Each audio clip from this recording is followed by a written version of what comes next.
Swayam Prabha. Digital India. Educated India.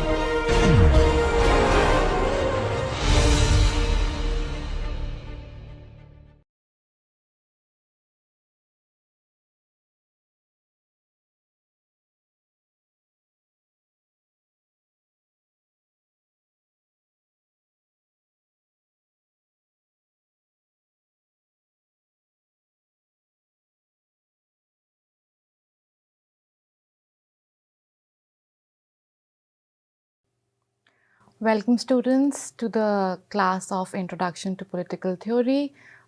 This is the fourth lecture. We are going to study the concept of equality today. Now, in the previous classes, we have already covered certain important aspects of political theory. One of the very key concept is that of equality, which we are going to study today. Now, this concept of equality is generally, we consider that all of us as equals, and we say that, equality should exist in the society.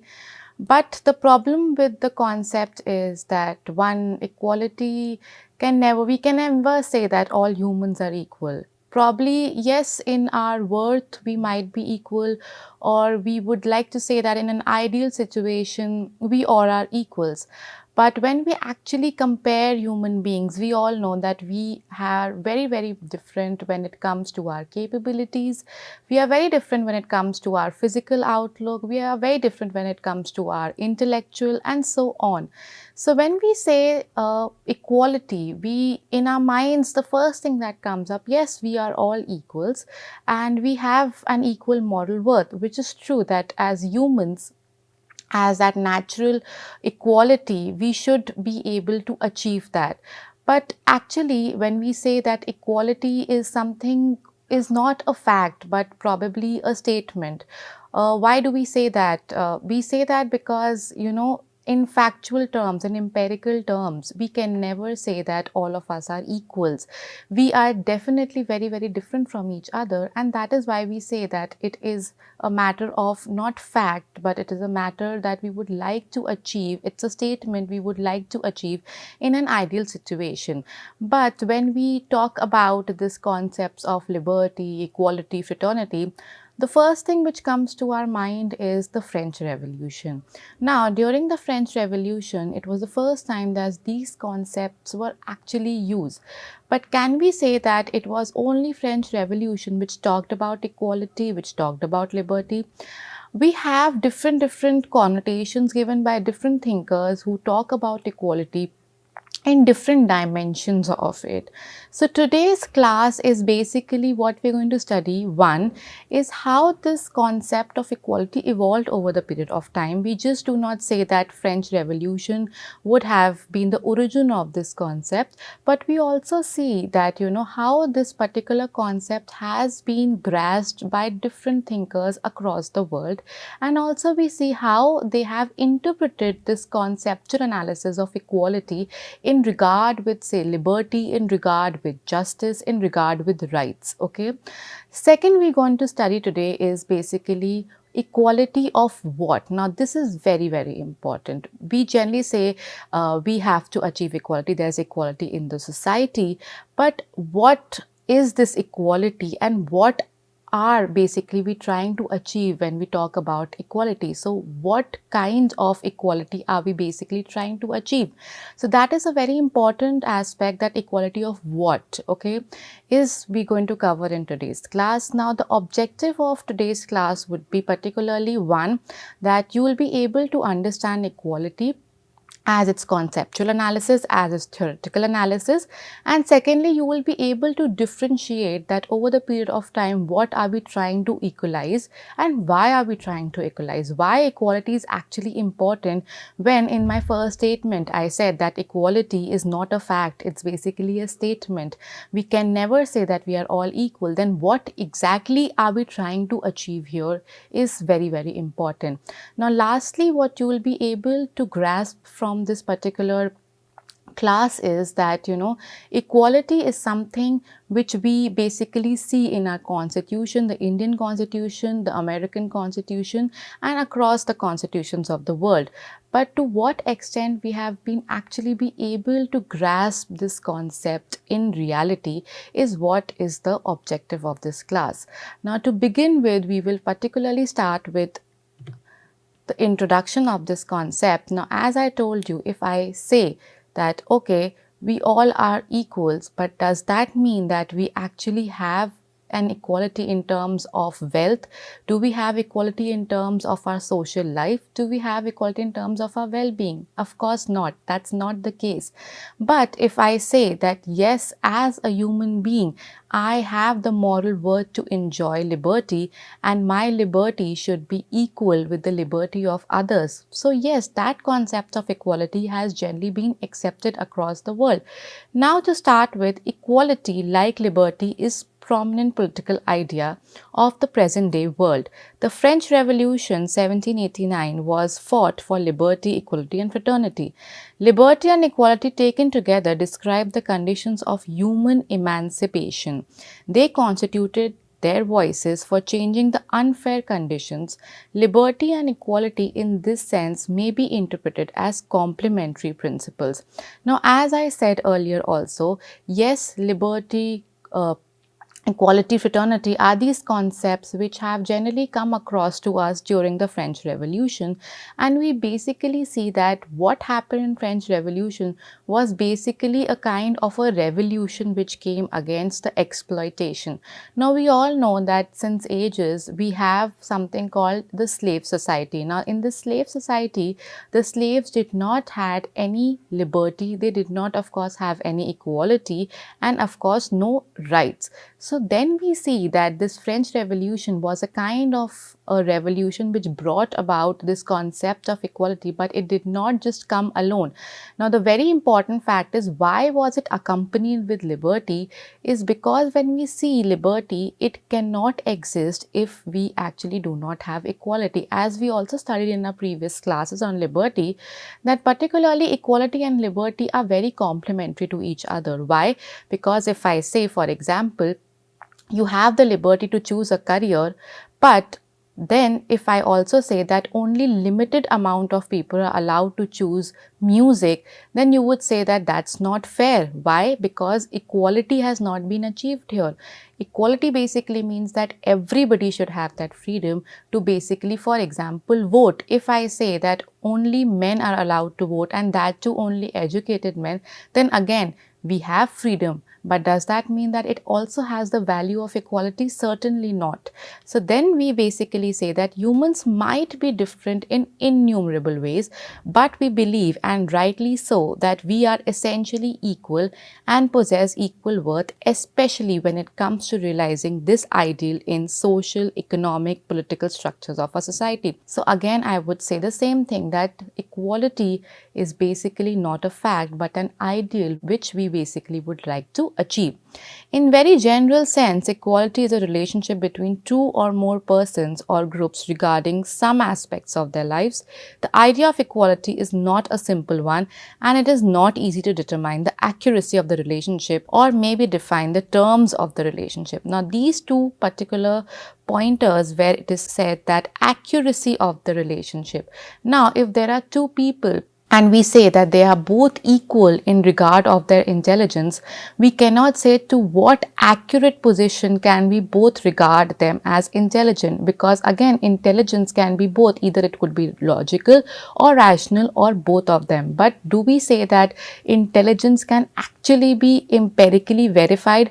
No. So we cannot. The accuracy of the point that whether the two girls are equally intelligent is very difficult to determine. And similarly, the terms of the relationship. For example, if I say that I am your master, or I am basically, you are my slave, then particularly we are defining this term of relationship, but there is no equality. For that matter, if I say that, okay, now we have particularly achieved liberty, freedom, rights, and we say that in terms of our relationship, we are equal.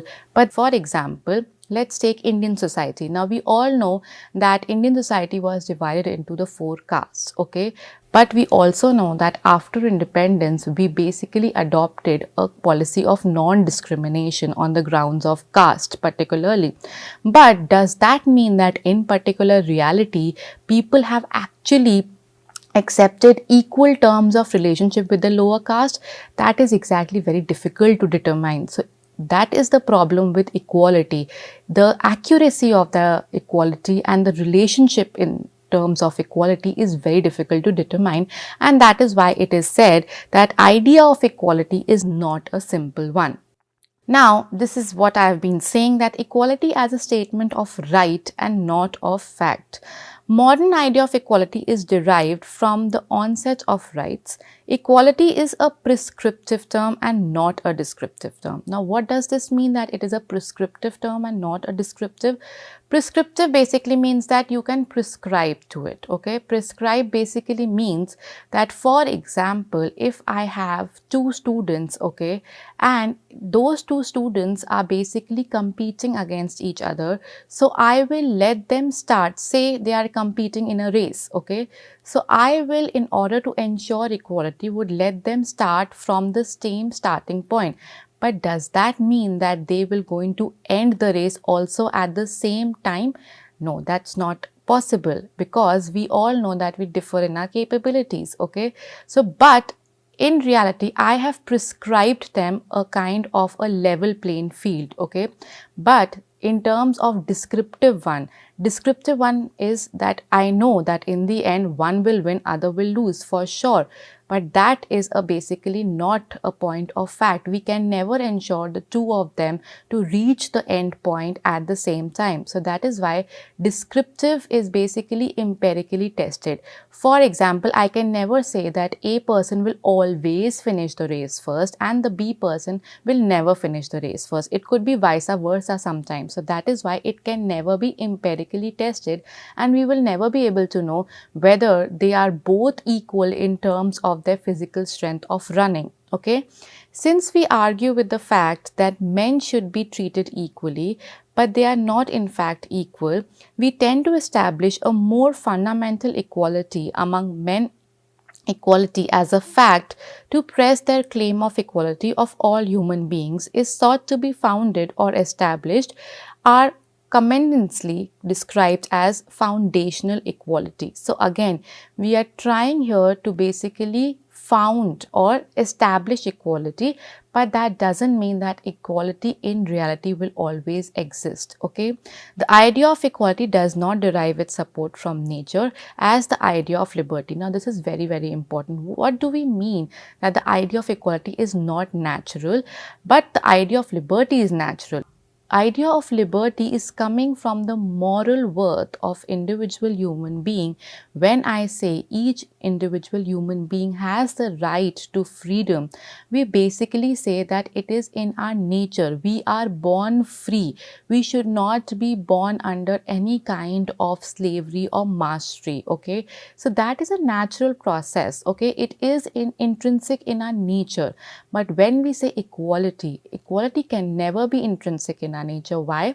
Because we are not born equals. We are all very different. So that is why we say that equality is not natural. We only tend to achieve equality as foundational equality, okay? Hence, it is not based on reason, and that is why it is not even descriptive. Sometimes equality is not considered good, since liberty enables men to acquire unlimited wealth, power and prestige, while equality seeks to diminish their achievements. Now, here we generally get into the capitalism and socialism debate. Now, what is capitalism? Capitalism is nothing but a form of a market economy which basically says that, one, the state should not interfere in the market, okay? Anybody should be allowed to sell goods and attract customers as they will. There should not be any interference by the state or any authority as such, okay? So you are free to produce whatever you want. You are free to sell whatever you want, but whatever the profit comes from that. Now, in capitalism, this profit is generally basically decided by the owners of it, okay?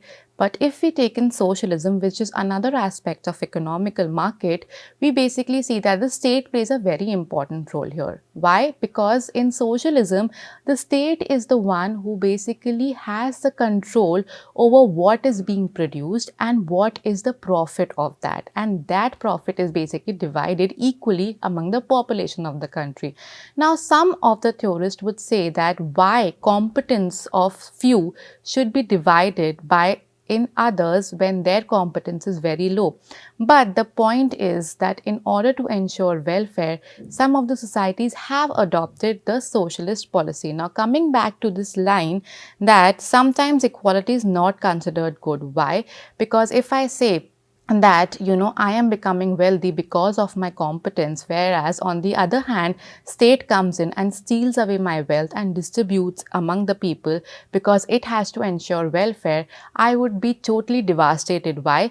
Because I have worked much harder than the others and that is why I deserve. So the meritocracy here is basically the point. Now we cannot keep distributing it. Why? In order to achieve equality. So that is why when we say that I have the liberty to do certain things, that doesn't mean that equality should also be achieved out of it. Okay. Then we basically say that they try to demonstrate that any measure to limit their liberty in the interest of equality will rob the society of valuable assets. Similarly, what I just explained. Now we come to particularly the evolution of this concept. How did this actual concept has been grasped by various thinkers across the world and how do they view equality? Okay. Now these are the names which you must have been heard from my mouth in the previous 3 lectures. In this lecture also we'll start with Aristotle, who is regarded as the father of political science and has also said that man is a political animal. Now when he says that, he basically tries to analyze a human being as political in nature. And when we say political in nature, which definitely would mean that we are having certain kind of decision making being made by the community. So now let's see what Aristotle has to say when he talks about this concept of equality. Justice is held to be equal, and it is, but for equals and not for all. Ensure equality in the form of justice or a just society, we basically mean that this equality should be equal for equal people. Now, what do we mean by equal people? Like an example, in India particularly, we have Article 14 saying that you have equality of justice. Okay, you do not have any discrimination on the grounds of caste, sex, creed, race.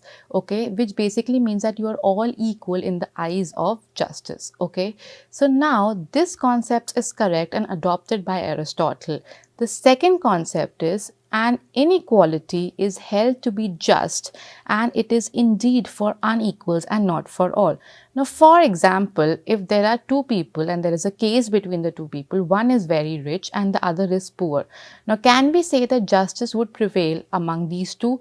Probably not. Why? Because on one hand, we have a rich person who has the capability to afford the best lawyer and would generally win the case.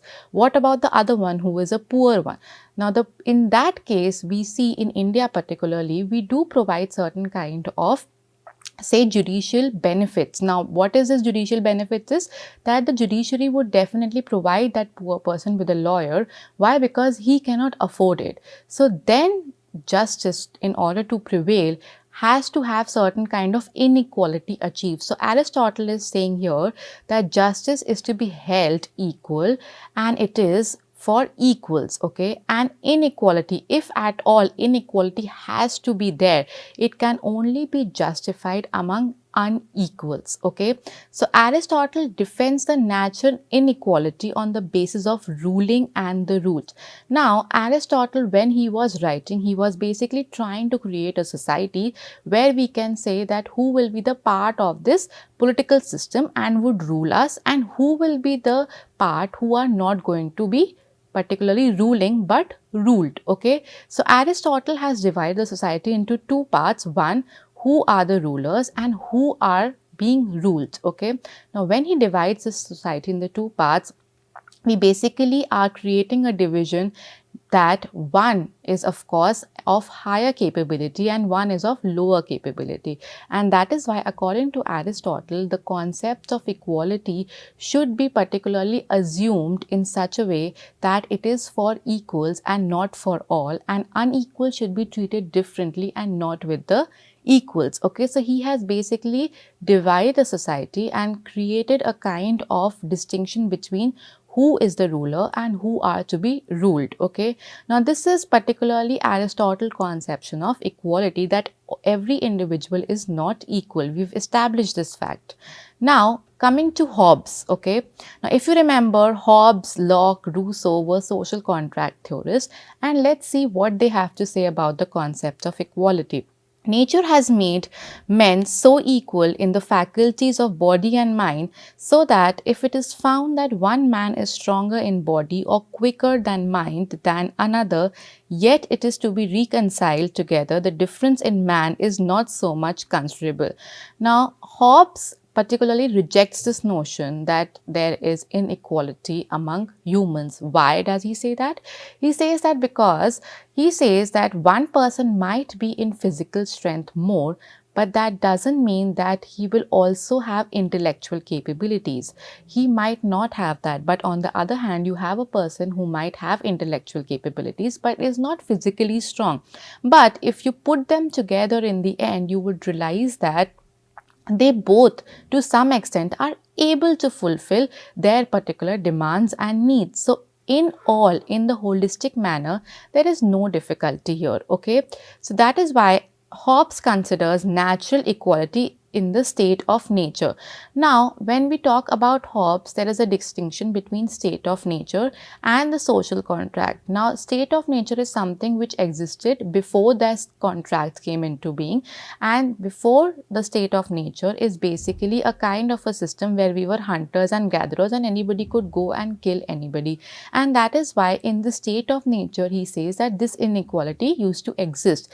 But when this contract came, when people actually, and remember this is a hypothetical contract, there's no such contract which actually came into being. So in this hypothetical contract, when he says that, people will surrender their particular right to life to a person to protect them in return, is basically saying that equality in such a society would not result in unequal probably among human beings. Why? Or unequal treatment among human beings? That is because each individual is different, and if we put together each one of them holistically, they would all succumb to one important part, which is equality in terms of whatever capabilities they have. Then moving to Rousseau. Now, Rousseau believes that the natural inequality that exists between men is in physical strength, and this sort of inequality exists only in the state of nature. In modern societies, the laws and property has corrupted men and brought about new forms of inequality. Now, the problem with Hobbes was he totally disregarded that any inequality can exist, and also he disregarded this part where we see that men particularly, when they grow up to build a society, when they have actually built certain kind of rules and regulations, there will always be certain men who might be corrupted and probably try to exploit the others. And then in that circumstances, we definitely would see that inequality will exist. Okay. Now, Rousseau caters to this problem when he says that, there was a time when people moved ahead of their time from hunters and gatherers and build up a society. Now, this society was built up and we all realized the importance we had to achieve in the end by building the society one by one. Now, when we've built the society particularly, we also know that, in terms of what Rousseau is saying, that the state of nature has ended, which basically means we have moved to communities, building of communities and accepting of certain rules and regulations. Now, since we've achieved that, but again, this problem of property. Now, when I talk about property, it is not gaining lands, it is not about gaining wealth. For Rousseau, this property meant exploitation by few over the others in order to gain particularly what is called pity. Now what happens is that when human beings become selfish, they just do not do it for their self-interest, they also do it to basically harm the other person or make the other person go through something called pity. Okay.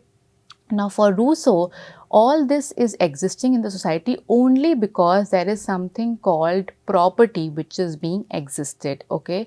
Now this, in that sense, he says that men gets corrupted and brought new forms of inequality. So for him, this inequality which existed in human beings naturally was ended when we actually formulated communities, when we actually formulated rules and regulations. We got in this contract called the General Will. But after all this conception of property crept in and men got corrupted, and eventually whatever inequality exists in the society is unnatural. Why is it unnatural? Because this has been created. It was never present in our own human beings from the birth. Okay. Now all this having said that, we have another very important thinker called Marx, and how does he pursue this evolution of inequality which has crept in. So after Rousseau, when we have this conception of inequality based on the property, now Marx goes ahead and talks about it when he basically talks about historical materialism. Now, if you can see here, the stages of history and class conflict at each stage. Okay. Now, Marx says that history has been dominated by material forces. Okay. And that is why this is called historical materialism, that every history or every period of history, we definitely see that there's one class who has the mode of production and there's another class who does not have this capital. Okay.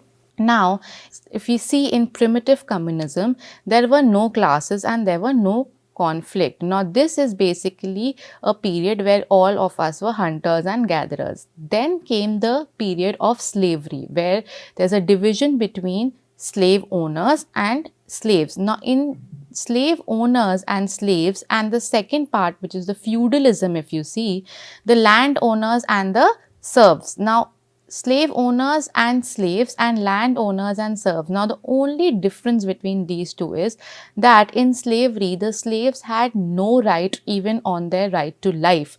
But when we see feudalism coming in, these serfs had the right to life, but they were, of course, being slaves to their landowners. So, the only difference between slavery and feudalism is that these slaves had no right on their life also. These masters could have taken away their lives and they could have done nothing about it. But when we see feudalism, we basically are trying to make a distinction between the landowners and serfs, and these serfs used to particularly work on the property of these lands. Similarly, if you have to see the example, you can see the zamindari system in India. Okay. The next is the capitalism stage. Okay. Now, this capitalism stage is basically division between a bourgeoisie and a proletariat.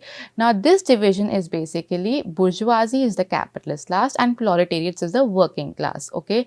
Now, in working class, we basically refer to as farmers. Okay. Now, in capitalism also we see that whatever the produce has been done by the farmers is the surplus of that produce, that is the profit of that produce has always been taken by these bourgeoisies or the capitalist class, and in the end whatever is left, a very minimum amount is given to these proletariats or the farmers. Okay. So now what has happened, that this surplus value, this capital which has been created has been taken by the capitalist, and what is left by the proletariat is nothing, even though the labor which was given by these proletariats or the farmers. Okay.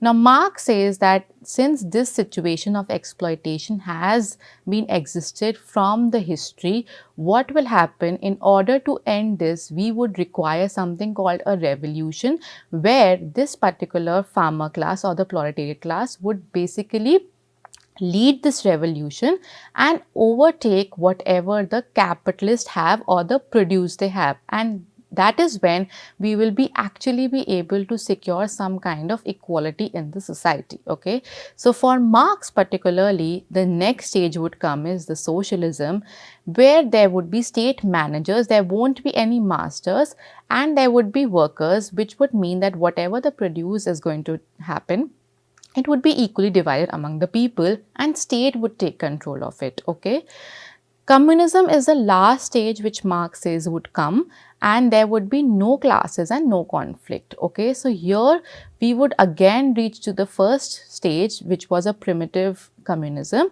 where there was no class. Why? Because since there is a distribution of the produce equally and everybody is producing particularly according to their needs, there is nothing called a profit. So for example, Marx said a very important line, that is, to each according to his needs and from each according to his deeds. Okay, which basically meant that you will have to particularly produce only to fulfill your own stomach. This is almost very much similar on the grounds of what Mahatma Gandhi used to also say. So for Marx, in order to end this exploitation, we would have to particularly get into this revolution where these proletariats would overcome these bourgeoisies, and in the end we would have something called communism, where this equality in the society would be established. Okay, now this is a very important point.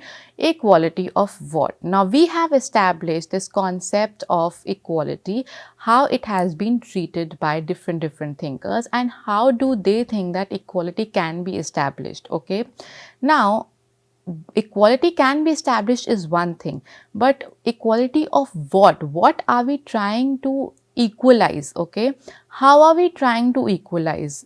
If Marx is saying that equality has to be prevalent, then he's talking in purely economic terms, because if you see Marx's historical materialism, it was only divided in terms of who has the mode of production and who doesn't have the mode of production. So then it is based on economic terms. When we saw Rousseau, he's only talking about inequality in terms of the property and the men who are got corrupted. So then we also see that for Rousseau, inequality to end, we need to end this conception of property. When we talk about Hobbes, for him there is no inequality in general. When we talk about Aristotle, we were basically trying to achieve that, there has to be a division between equals and not equals. Okay, so these all have developed this conception of equality according to their context in which they were writing. Now we are going to see what are we basically trying to equalize. When we talk about equality and to equalize, we must first concern ourselves with equality of what. Okay, equality of what mainly refers to the distribution aspect of it.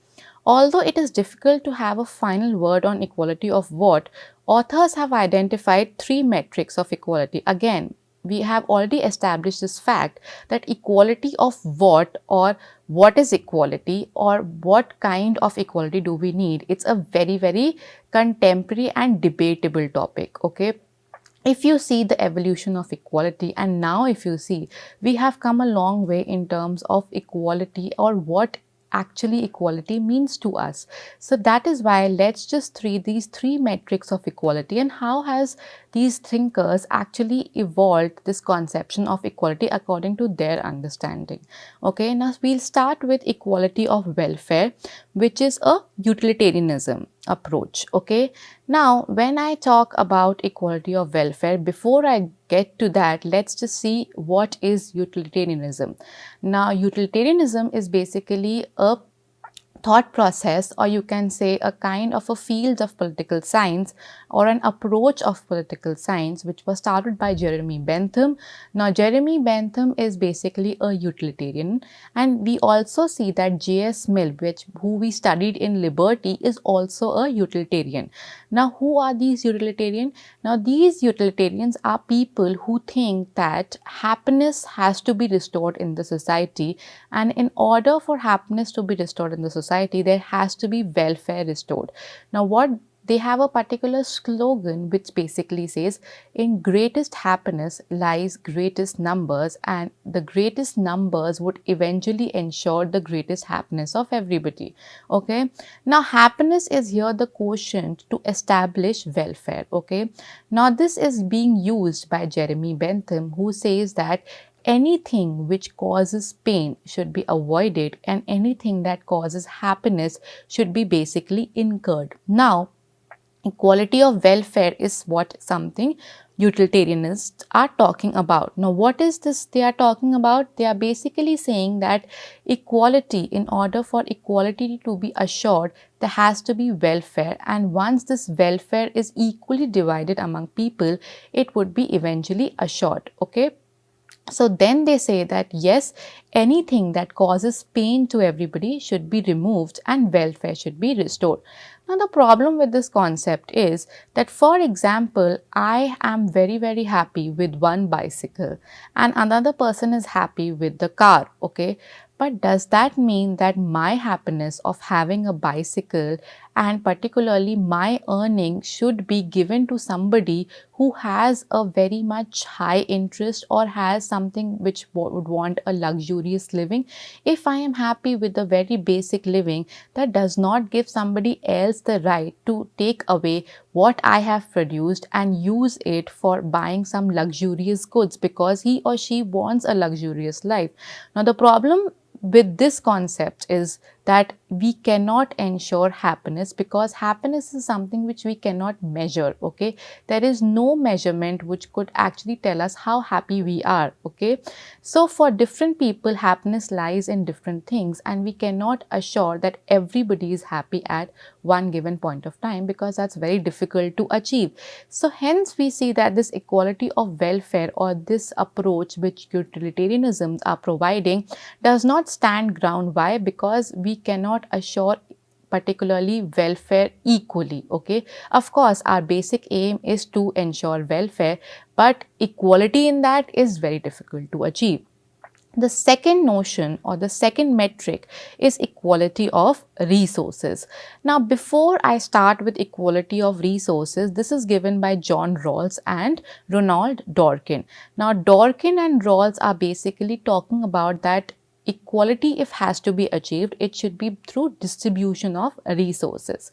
Now, before we get that, there is particularly a story, let's hear, that Dworkin provides in order to ensure that there is an equality of resources. Okay. Now, how do we do that? Now, for example, there are 100 people who are stuck on an island. Okay. Now, these people are stuck on an island and there is no other generation of people who are there on the island. These are the only 100 people on the island. Now they have to survive. So what happens is that there are given certain kinds of clamshells. Okay, now you can say that these clamshells are like of kind of a money. Okay, now these are distributed equally among people.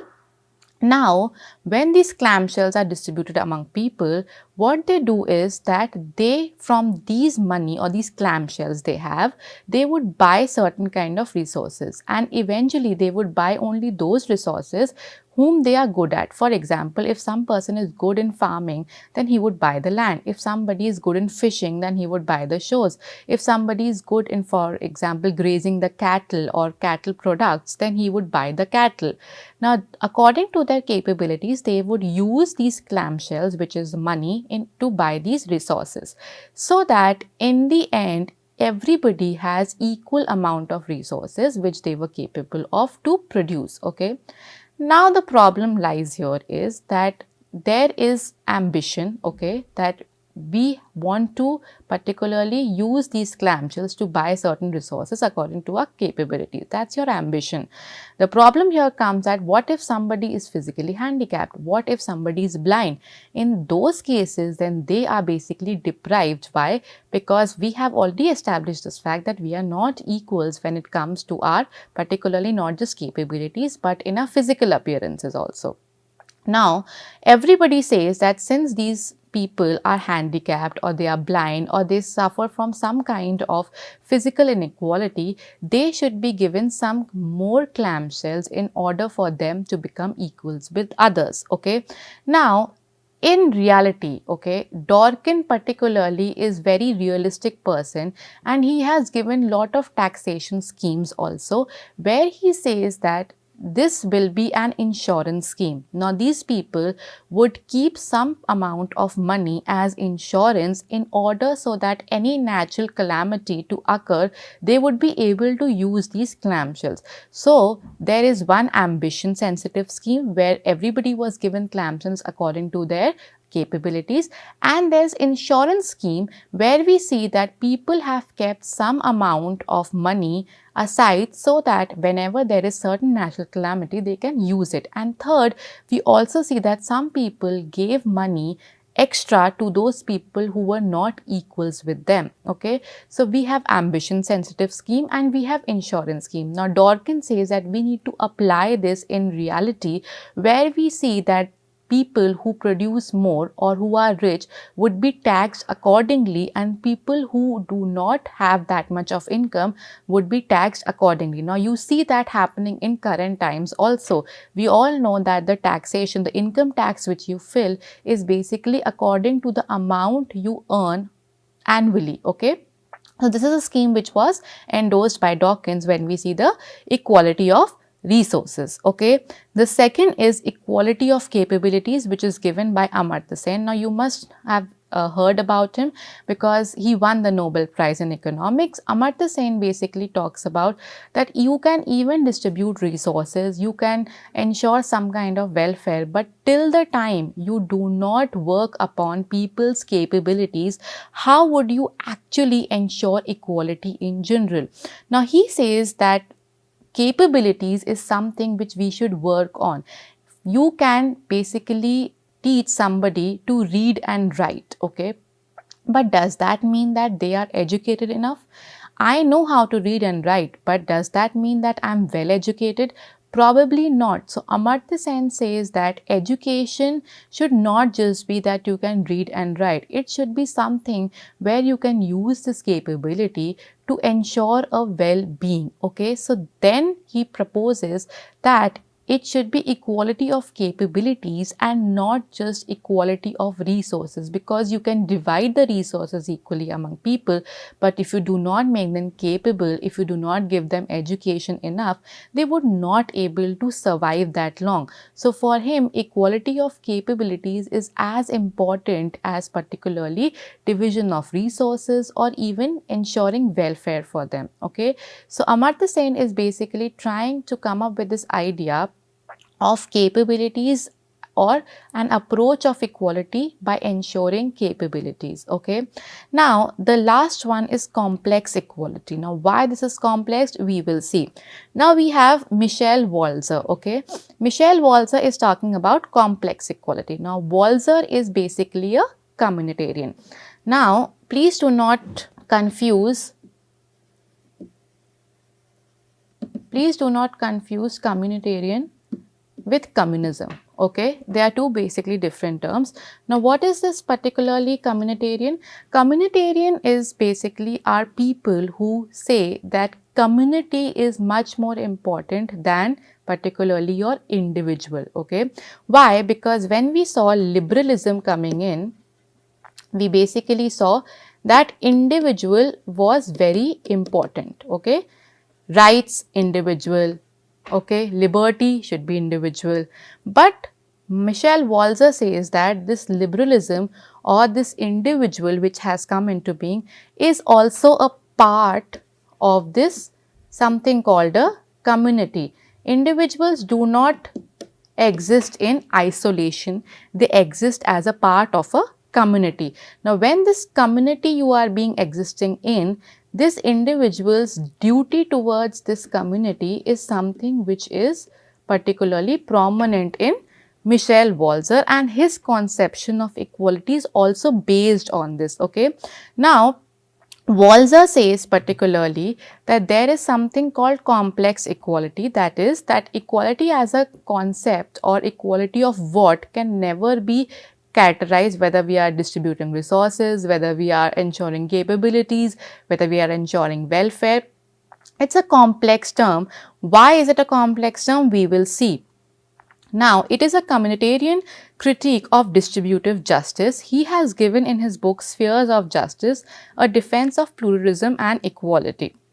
Now, before I move ahead, what is exactly this distributive justice? Now, distributive justice say that there are certain principles. If you follow these certain principles, then justice would be ensured. Okay. Now, when I say that principles should be followed in order for justice to prevail, what do I mean by that? Now, what are these principles? These principles are given by somebody called John Rawls. Now, he says that every person should have something called liberty. Okay. Now, we also know that liberty is a concept which everybody should have. Now, when Rawls say every person should have liberty, he also say that this liberty should be compatible with the liberty of others. Now, when I say liberty of others is basically I am trying to achieve certain kind of equality. Okay. Now, liberty should be such that it is ensuring equality. One. Secondly, he says that social and economic inequalities. Now, one, we have already ensured that there has to be equality when we are ensuring liberty. Second, he says that in order of social and economic inequalities that are prevalent, certain kinds of distribution should be such that nobody is basically in a disadvantaged position, okay, which basically means that we are trying to achieve some kind of justice in terms of inequalities also by distributing resources in such a manner that nobody is left to the disadvantages, and opportunities and offices should be arranged so that it basically benefits to the least advantaged. Okay, please remember and hear very carefully what I am saying. Distributive justice 1 is trying to tell us that there has to be liberty which is compatible with liberty of others, and social and economic inequality should be arranged in such a manner that they ensure that even the disadvantaged people should be able to have it in regard with the offices and the opportunities. Okay. Now, moving ahead, this Rawls theory which I just told you is about distributive justice. Now, Walzer critiques Rawls theory of distributive justice and say that Walzer is trying to find out a single metric of equality. One is welfare, resource or capabilities.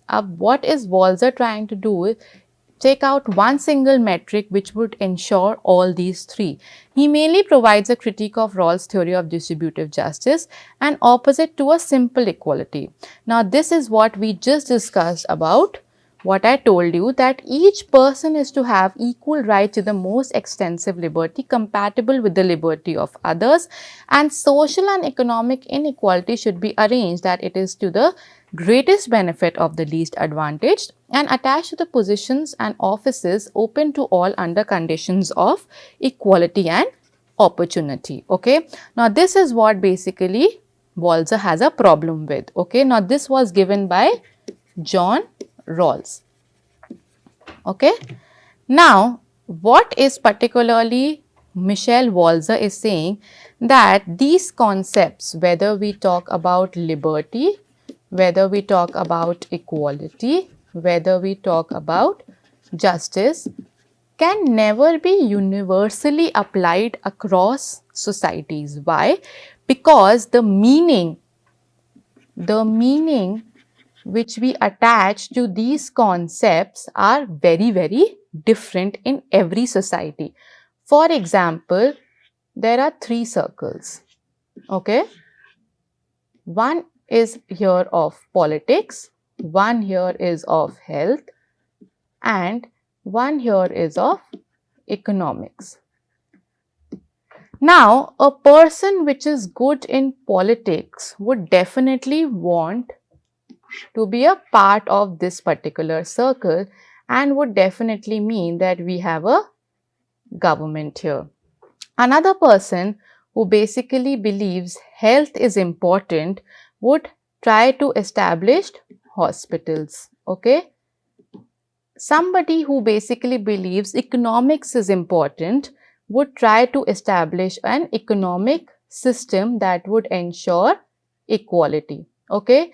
Now, these are the three communities particularly, and they are focusing on values. Now, one community focus that politics is important, government is much more important, and equality should exist there.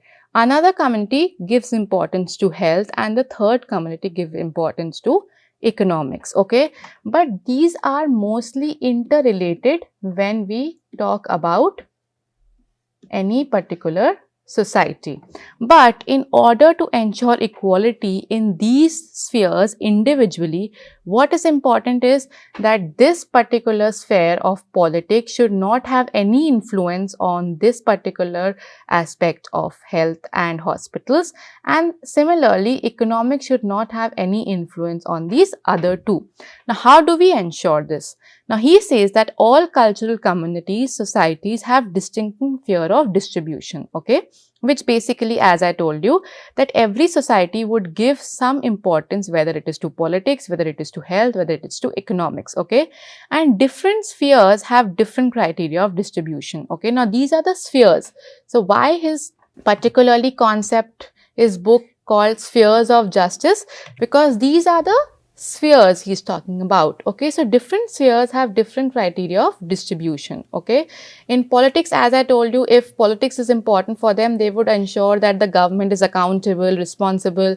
If hospital is, then they would ensure that the best doctors are here, hospitals are made. If economics, then they would try to particularly have something, an economic system which should ensure welfare. So, the meaning and the value of the social goods are cultural specific. What is the value which I am giving in politics is the government, value which I am giving in health is hospitals, value which I am giving in economics is welfare, okay. So, there are no absolute norms and principles. So, that is what Michelle Walzer is saying, that John Rawls gives these principles particularly a generalized perspective, that if we go according to these two principles, we will be able to ensure justice in the society. But that's exactly not what Walzer wants, okay. So, for Walzer, he says that there are no absolute norms and principles. There is no exchange or conversion allowed in any of these spheres. So, there is no exchange. Why?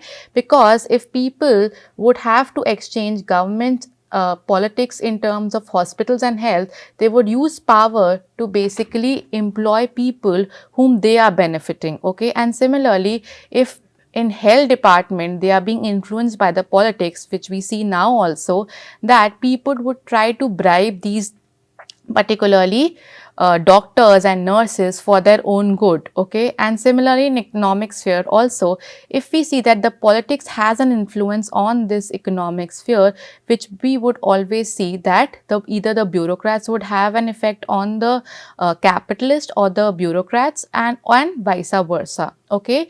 So, justice would require that each good to be distributed in accordance with its own sphere of specific principles, which is decided by the interpretation. Now, each good, now good is basically government here, hospital here, and economic system here, to be distributed in accordance with its own sphere and specific principles, okay, which is to be decided by the interpretation. Monopoly over one sphere within the distributive sphere is not allowed to dominate the distribution of goods in other sphere, okay, which would basically mean that any particular sphere should not have a monopoly over the others, because that would again lead to corruption, what we have in current temporary times also. We always see that these politicians are either bribing the health sector or the economic sector. You can also add something called a system of justice, where we also see that is corruption existing, okay. So, for example, X may be chosen in politics. Now, this is an example which particularly Walzer gives. So, just listen to this carefully. Now, we have already established these three circles, okay.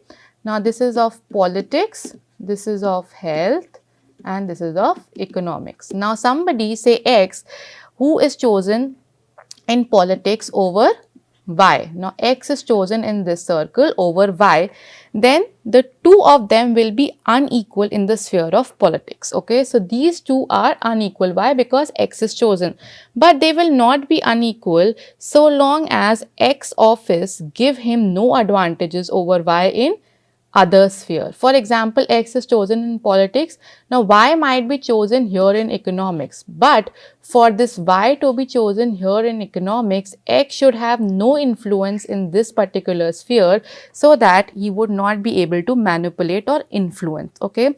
Now, this is exactly what Walzer is trying to tell us, that the equality is not very simple, it is complex. Why it is complex?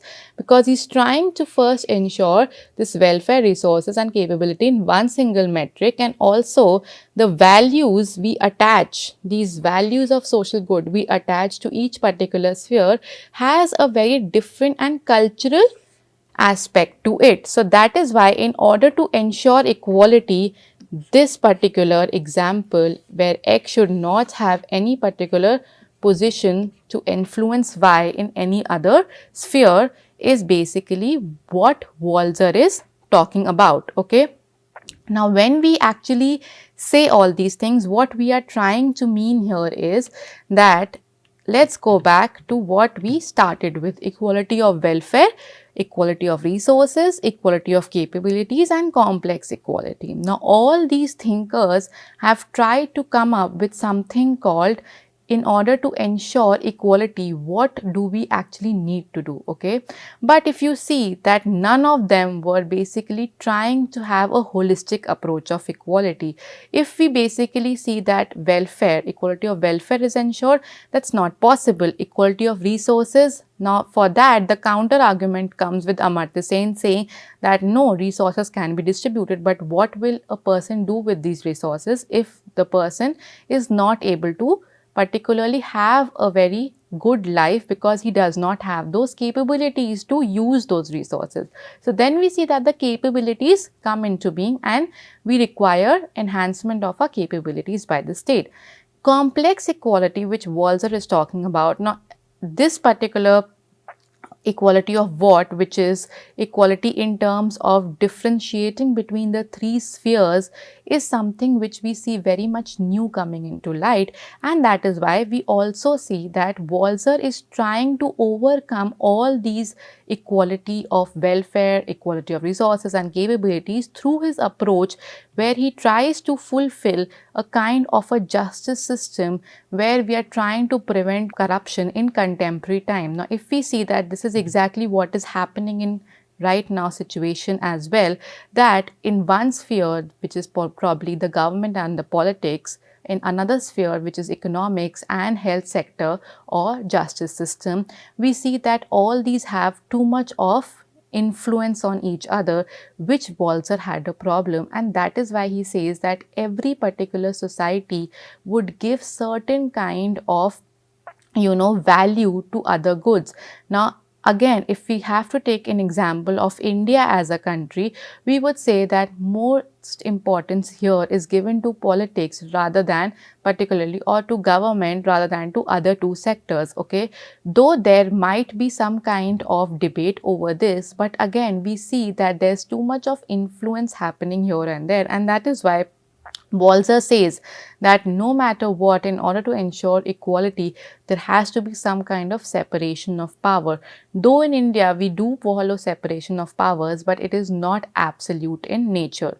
Okay, so then we particularly see that all these concepts of equality, to what extent do they actually have an impact in contemporary world, is something which we try, or in this particular class we have tried to evolve different aspects here and there and put together. We would like to analyze in order that exactly what are we trying to achieve. So when we talk about this concept of equality, I am sure you must have learned today that how these concepts have evolved, what kind of equality do we need, what are we trying to equalize in the end, and what is this politics of equalizing which has evolved over the period of time. Okay, so then we say that equality is something which is basically a complex one. Why? Because it is not prevalent in a natural course. Okay, so that is why whenever you think about this concept of equality, never think it as something which can be universally applied like liberty, or for that matter rights as well. Okay, now this particular class which we had today was basically made out of certain kind of, or you can read from certain kind of books also. Now an important book here is of Michel Walzer, which is basically the Spheres of Justice I have just mentioned. The second particularly book is you have of Political Theory by Rajiv Bhargav and Ashokacharya. That is basically a very comprehensive book which you can actually refer to, and it would basically tell you in a very great detail about this concept of equality. Okay, so now I think you might have learned too much about equality as of now, and probably we'll see you in the next class with your another topic of equality, but we would see it from a contemporary relevance analysis about it. So thank you.